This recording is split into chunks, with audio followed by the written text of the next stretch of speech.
అఖిలాండ కోటి బ్రహ్మాండ నాయకుడైన భగవంతుని సృష్టి విశేషమకు భారతదేశంలో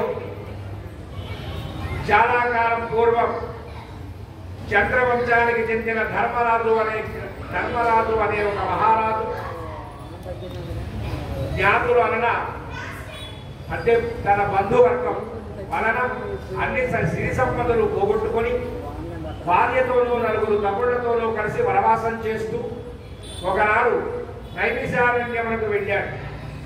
అక్కడ సౌనకాది ఋషి ప్రముఖులకు అనేక పురాణ రహస్యాలను బోధిస్తున్నటువంటి సూత మహామునిని దర్శించి నమస్కారం చేసి, అయ్యా, మేము మా దాయాదులచే దగా చేయబడి తన కనక వస్తు వాహన రాజ్య అధికారులన్నీ కూడా పోగొట్టుకుని ఉన్నాము.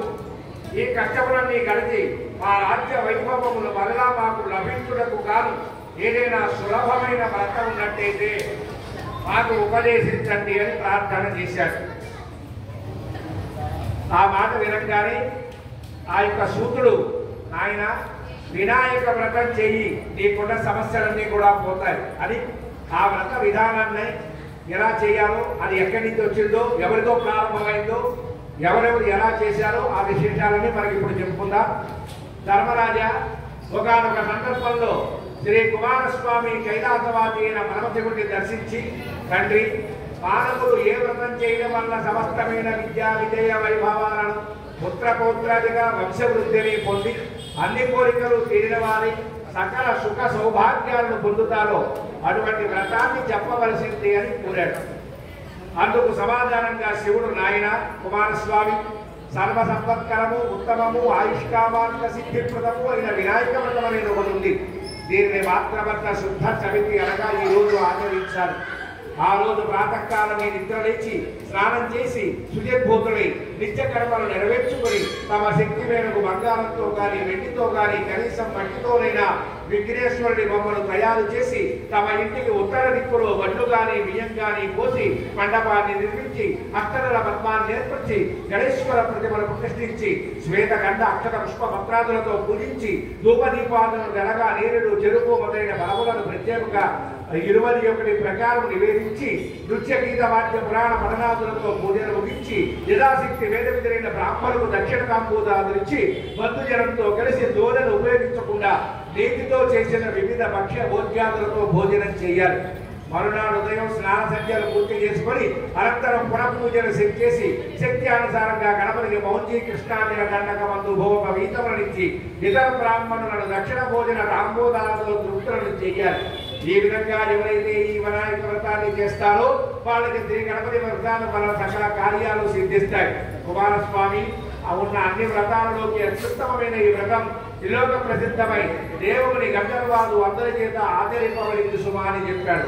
అదేవిధంగా షణ్ముఖునికి శివుడిచే చెప్పడని ఈ వ్రతాన్ని కూడా నువ్వు కూడా ఆచరించు ధర్మరాజా అని సూత మహాముని చెప్పాడు. ఓ ధర్మరాజా, నువ్వు ఈ వ్రతాన్ని చేసినట్లయితే తప్పనిసరిగా శత్రువును జయించి సమస్త సుఖాలను పొందుతామనడంలో ఎటువంటి సందేహం లేదు. గతంలో విదర్భ యువరాణి దమయంతి ఈ వ్రతం చేయడం వల్లనే తాను ప్రేమించిన నలమహారాజుని వెంటాడగలిగింది. శ్రీకృష్ణుడంతటి వాడు కూడా ఈ వ్రతం చేయడం వలన శమంతకమణితో పాటు జాంబవతి సత్యభామని ఇద్దరు కన్యాములను కూడా పొందగలిగాడు. ఆ కథ చెబుతాను విను. శమంతకోపాఖ్య. సత్రాజిత్తు అనే రాజు ఆయన భక్తికి మెచ్చి సూర్యుడు అతనికి శమంతకమణిని ప్రసాదించాడు. ఒకనొక సందర్భంలో శమంతకమణి అంటే రోజుకి కొన్ని వందల కిలోల బంగారాన్ని ప్రసాదిస్తుంది. అంత గొప్ప మహత్యం. ఆ శమంతకమణి ఆ యొక్క సూర్యుడి దగ్గర నుంచి తీసుకున్న సత్రాజిత్తు ఒకనొక రోజు సందర్భంలో శ్రీకృష్ణుడు ఆ మణిని తనకిమ్మని చెప్పి సత్రాజిత్తుని అడిగాడు. కానీ సత్రాజిత్తు తిరస్కరించాడు. తదుపరి కాలంలో సత్రాజిత్తు తప్పుడైన ప్రసేనజిత్తుడనేవాడు ఆ మణి కొరిగిన హారాన్ని తాను ధరించి అడవిలో వేటకు వెళ్ళాడు. అక్కడ ఒక సింహాన్ని వధించి ఆ మణిని ఒక మాంసఖండంగా భావించి ఎత్తుకొని పోతుండగా ఆ అడవిలోనే ఒక జాంబవంతుడనే మల్లుకరాజు సింహాన్ని చంపి ఆ మణిని తాను తీసుకొని తన కుమార్తె జాంబవతికి ఇచ్చాడు. కానీ శమంతకమణి మీద ఆశ కలిగి ఉన్న శ్రీకృష్ణుడే తన తమ్ముడిని చంపి దానిని దొంగిలించి ఉంటాడని సత్రాజిత్తు ఒక పుకారు లేవదీశాడు. ఇది కృష్ణుడి మీద పడ్డ నీలాపరింద.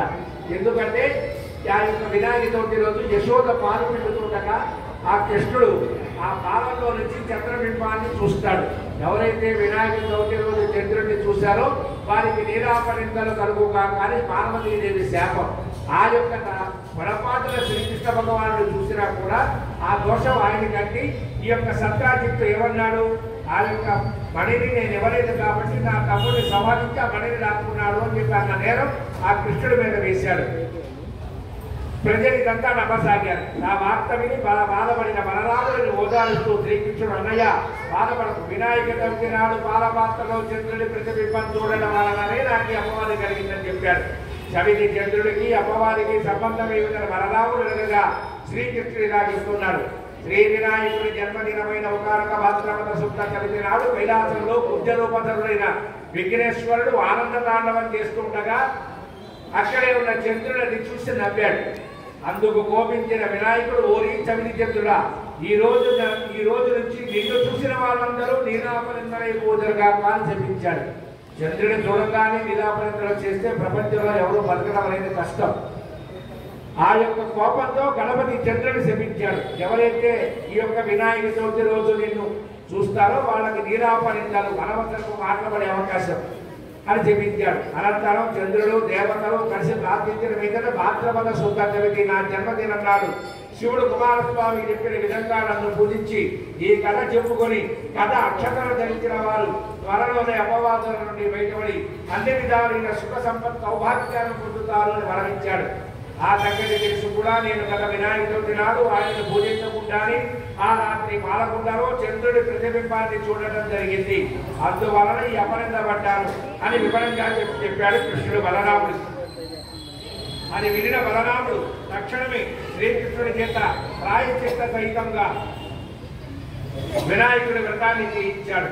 అలా వ్రతం చేసుకుని కథ అక్షతలను ధరించి కృష్ణుడు తన అపనిందలు మార్పునేందుకు బయలుదేరాడు.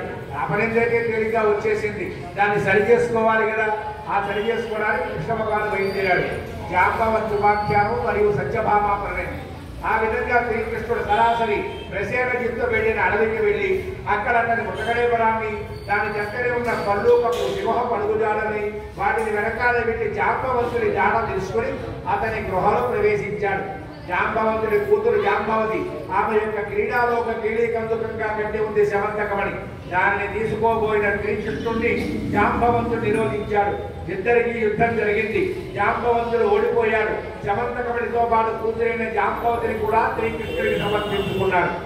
మణితోను కన్యామణితోను మరలి వచ్చిన కృష్ణుడు జరిగింది అందరికీ చెప్పి మణిని సత్రాజిత్తుకి ఇచ్చాడు. కృష్ణుడిని అవమానించి నిందించినందుకు సిగ్గుపడ్డ సత్రాజిత్తు తన కుమార్తె అయిన సత్యభామను కూడా శ్రీకృష్ణుడికి ఇచ్చి వివాహం జరిపించాడు.